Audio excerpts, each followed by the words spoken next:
I'm here with Danny Lee, the director of the documentary Who is Stan Smith? And I'm also here with who I imagine who could tell us best who Stan Smith is, Stan Smith. So thank you guys for joining me. Thank Thank you. you. Thank you. It looks like you're in my closet. Yeah. If you miss some shoes, I think they're over here. I'll grab them for you. But I guess we'll start off. How did the documentary come about? Well, the Spring Hill, the production company for LeBron James and Maverick Carter, saw the book, Stan Smith, Some People Think I'm a Shoe, and they liked the book. They thought it would be a good doc. And so they came and said, we'd like to do it and produce it. And then they looked at some directors, and Danny was the man. And so from the very beginning, I had a good feeling that I had a funny feeling about doing a documentary, to be quite honest. But when Danny got involved and we got to know each other, it was really a fun experience.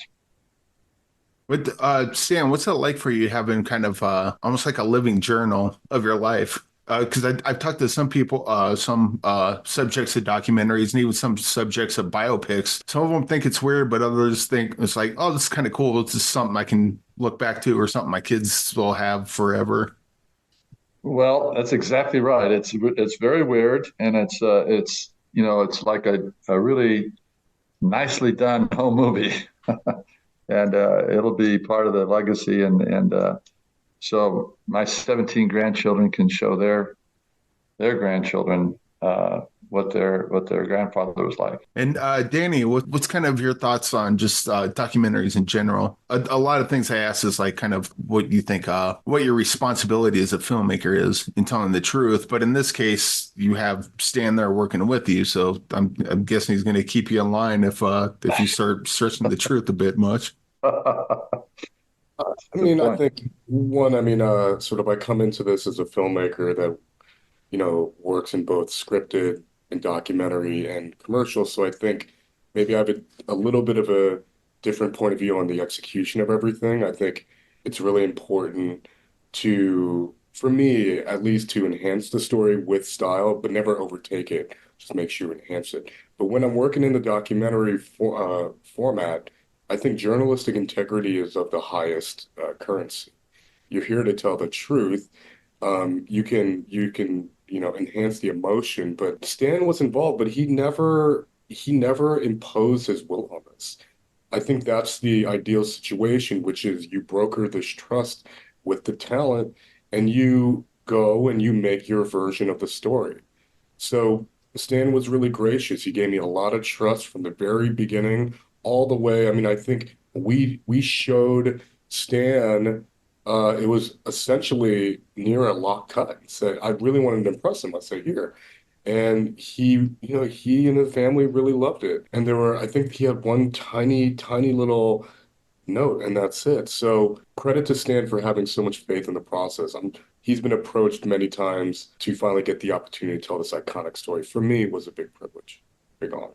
Well, let's bounce off that for a bit. Stan, you said you've been approached many times. What was it about this time that made you say, "Yeah, let's do it"? I think the interest that they had and the commitment they had to really do a good job, and when I got to know Danny, that made me feel more comfortable knowing that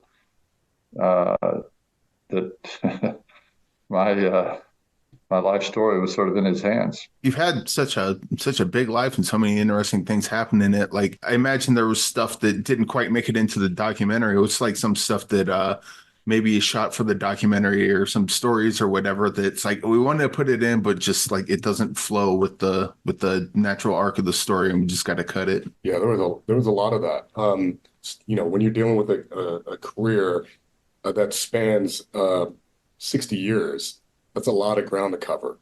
Um, and I think a story like this, where Stan has accomplished so much, can maybe fall into a pattern of feeling episodic. He won this, and then he won this, and then he won this, and so figuring out how to couch these victories in larger thematic ways or bigger historical events, right? That's why we did couch the 68 US Open when Stan wins doubles, Arthur wins the singles against the civil rights movement because we wanted to make sure we contextualize everything. And so Arthur's victory set against the 68 win victory had even more impact. So that was challenging. And there was a lot of ground to cover by telling the A story of the tennis career, the B story of the sneakers, and for me, what emerged was the C story, which was this love story with him and Margie, his wife, which I think was foundational for Stan's confidence in achieving so much. So yeah, man, it was definitely a complicated story to weave. There's no doubt about that. Also in the documentary, Stan, there was a bit about kind of you sort of transitioning out of tennis, which is probably what you're best known for besides the shoes. What was that like for, well, first of all, do you still play tennis? And what was that like for you? Because something you've succeeded at for so long and just, the body wears down over time. You can't compete anymore. But do you still play? Do you still love it? And what was it like just kind of getting away from that? Well, it's always difficult, I think, for any professional athlete to move on, and some stay in there too long. And I've always felt that if a person wants to play, they should play as long as they want, even if they're not performing as high as the public would hope that they would, because it's their lives. And so I'm still playing a bit. I have an academy, and we have about 45 kids that come out every day for about 4 or 5 hours, and so it's fun to see them improve. And I hit with them sometimes. I do some charity events, but I'm still quite involved in tennis. I go to all the major tournaments because I have a company called Stan Smith Events. We help corporations entertain their clients at major events, and so I'm really in touch with what's going on, especially in the big events, which is the most important. And then, I was a president of the Hall of Fame, so I was very involved in, we were trying to select players to go into the Hall of Fame and contributors as well. So my life has been, it's revolved a bit around tennis, but it's not my whole life. It's, there's more to it than just that. Yeah. Also, there's a bit in the documentary early on where all the tennis players kind of banded together to not exactly unionize, but I mean, it's not far from that. Basically, just band together, say we're not playing Wimbledon if XYZ doesn't happen. What was that like, kind of on the ground floor? Because it's easy to say, yeah, I'll do that, and then there's times where like you're the only one leading the charge. Look by and everyone stayed at home. Like, was there any sort of fear of that sort of thing happening? Well, the leaders of our little association, met several times that week before Wimbledon, and we didn't feel that this player should not be allowed to play because he had not played Davis Cup for their country, and he wasn't in what they call a good standing with his federation. And Wimbledon didn't accept his application because he wasn't in good standing. So we felt that wasn't fair, and we met quite a bit. And I'll never forget meeting like at 11:30 at night on Sunday night before the tournament was supposed to start the next day. And we had another vote, and we voted that we were not going to play as this guy wasn't accepted. And his name was Niki Pilic from Yugoslavia. So, we felt it was the right thing to do. It bonded our little group of players into our association. And we realized at the time that the players, if they got together and they could have an influence on what was the direction of the game, not just showing up and playing and getting some prize money and then moving on. But that was an important moment in the ATP, Association of Tennis Professionals, and of course the game itself.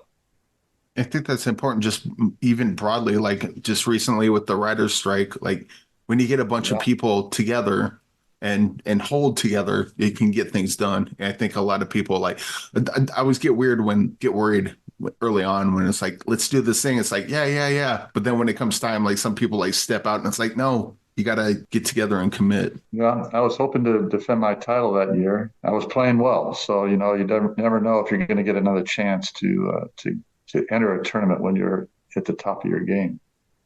Yeah. And what are you doing now? It looked like you played a lot of golf, which sounds fun. Hanging with your family. Well, I have this, as I mentioned, this company called Stan Smith Events, and we have been going for 30 years, and we got a busy schedule of going to the French, going to Wimbledon. We did something at Napa Valley. We did something at Santa Fe, New Mexico, just the last couple months. And so we do about 9 or 10 events there. And some of the events are like Wimbledon, which is, 14 days. It's more than, different company like each day that we're hosting. So that's a big part of it. I got this academy, which I go to every day when I'm here in town, and then try to, help Adidas. We just did a commercial with Jesse Pagula on a new shoe called the Bella Stand, which is a cycling shoe. And there's a little clip on the bottom of the shoe that fits into the bike pedals. And so I'm obviously doing things with Adidas, but most importantly, trying to spend as much time as I can with my family. I have 4 kids and their spouses and 17 grandchildren. So that's an important part of my life. And Danny, this is kind of, I guess, a movie nerd question. You've worked on a bunch of different things. What's some stuff that you know how to do now that if you went back and told your younger self, it's like, hey, look, I know you're just starting out. Don't do this, this, or this because it's going to save you a lot of time going forward. That's a great question. I'll look forward to hearing that answer. That is a great question. I've never really thought of that. I mean, I think I feel like just rewinding back me as a human, I grew up in Los Angeles, same as Stan. I grew up skateboarding on Melrose and graffiti, riding the bus, hip hop. So for me, culture was always number one. And so all of my filmmaking tends to have like extended from that, right? Um, and I felt like in a lot of ways I grew up in front of the audience. I remember my very first documentary called Rock Fresh, which was about graffiti artists making the leap from subversive arts to commercial art. It world premiered at the AFI Fest, and suddenly it was on Showtime, and it was like it was so lo-fi. It was like it was a film school type of documentary. But I think the biggest advice I'd probably give myself is, damn, that's a good one, man. I want to really think about that. I mean, one, like time is precious and making sure you're exploring projects that you're deeply passionate about because that'll translate in your craft. Maybe early on, I mean, early on, I knew that I couldn't do anything I wasn't passionate about. So I knew that early on, but maybe there are times when you're just spending a lot of time on a project which maybe isn't something you should be spending time on because you're not as passionate about it. Yeah. And also, like, what's director, writer, producer, editor? If you had to pick like one job in filmmaking, what's kind of your favorite, or what do you get the most joy out of? I mean, it's definitely between writing and directing. So I've got 2 scripted films we're working on right now. Those are much longer journeys in making those. One's a 3 to 4 million, and another one's a 10 to 13 million dollar film. And those are definitely journeys. But I really enjoy just writing and imagining worlds. I consider myself a pretty emotional person, and you kind of see this in the Stand film. There's a lot of emotion in it, and I really, really enjoy moving people and eliciting a visceral response. So writing allows you to do that. But then on the other side of the coin, I love directing. I really love the team play when you're on set and everyone is pushing this boulder up the hill. There's no greater feeling, and I think Stan can relate to that, playing like the Davis Cup, for instance. There's this camaraderie, and by the end of the project, you've made not only best friends, but family. So, and I love being able to sculpt and shape the look. I'm pretty specific and I have a lot of attention to detail. Um, so both of those, I think, equally. Editing, I used to edit because producing and editing, I did as a matter of necessity. Producing, I feel like, is an extension of the crafts because you are the only one who knows your vision, and You got to help get it done. And then editing, I picked up editing because my editor on my very first film was barely available. So I'm like, I got to learn this myself and just do it. But I wasn't that good at it. I knew that, and I didn't have the patience. Yeah, So it I is do have the quite patience. tedious. Well, no, I mean, writing is tedious. I mean, you're sitting alone in a room in front of a computer for 6 months to a year. That's probably more tedious. Patience probably isn't a good word. I just knew that I wasn't the best at it, and there were much more talented people at it. So I kind of stepped aside on that. So writing and directing are my core loves. So like what would be an example of good direction looking from the outside in? Like for instance, you get the Oscars and you have the five nominees for best director. Which one are you voting for and why? Not necessarily this Oscars, but just in general. Like I'm picking this director for directing because they did this in the movie or I saw this in the movie. Well, I think it's, directors are the oxygen behind incredible performances, right? Like if you're like for me, I react to performance. And if an actor, a different director can bring something different out of every actor and obviously shape the world differently. You can modify it with different directors and it can feel vastly different. So it is performance. It is allowing the actors, and in this case, Stan, to really getting down to their essence. If you can bring out the essence of people, then I feel like that's the core of a good director. And then from there, you make adjustments and you turn the dials. But, anytime I'm working with an actor, what's your interpretation of this? Where are you at this point in the story, and where are you emotionally? Where are you going to be at the beginning of the scene and where are you going to be at the end? You let them have agency over it, and then you come in and you start shaping and adjusting from there. But a good director has to do so many different things on set. And even if you're not credited as a writer, you're still writing, you're rewriting scenes. So I think there are a lot of qualities you need, but you need patience. So in a long, roundabout way, what I'm looking for is something that feels singular, that feels distinct. And again, a lot of that comes from the performers and a lot of that comes from the execution. But I think, there's so many amazing cinematographers out there, and a lot of, the audience sometimes gets mystified by the look of something. And you have to understand that, their performance is incredibly key. Maybe rewind that. Like you can cut that part out because I don't think that thought came out right. But um, yeah, it is being the ringleader of all these different disciplines and crafts and making it one holistic vision. That's what I'm looking for.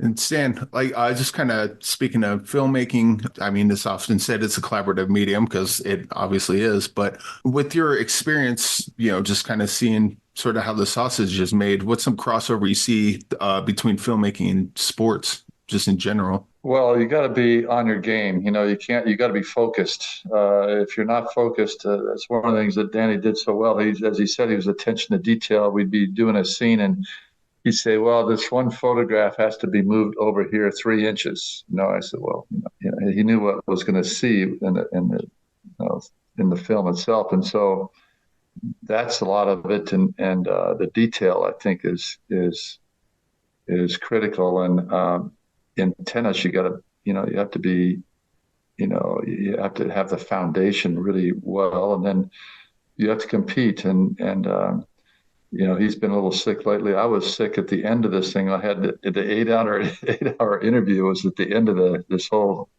process, this experience, and could barely talk. And so I had to kind of grind away, like I would be in the fifth set of a match. You got to hang in there. You can't stop. I mean, we couldn't do the next day because of the schedules. And so, you have to do the best you can, even if you're a little bit hurt. And so, uh, and all the guys had to be working together. A Davis Cup thing, you got two players or two singles players and a doubles team, and they're kind of the center of the attention, but you have all the rest of the team has their part to make it successful.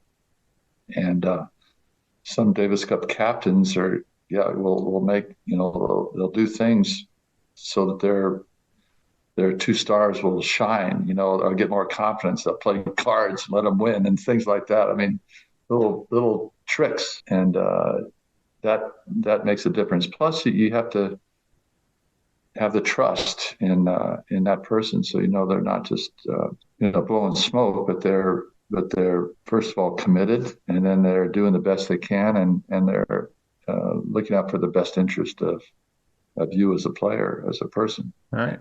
Well, we're coming up on it, but we do have a What's in the Box segment. Every week on the podcast, we pull out a box, and there's a bunch of movies in there, and we pull out a movie and watch it for the following week. And we have people put movies into this box, and these could either be a movie that's deeply personal to you, or a movie that's like, man, that movie's so good. No one ever talks about it. I don't understand why. What's a movie you would like to put into the box? Can you repeat that real quick? Sorry, like there was like my phone was ringing.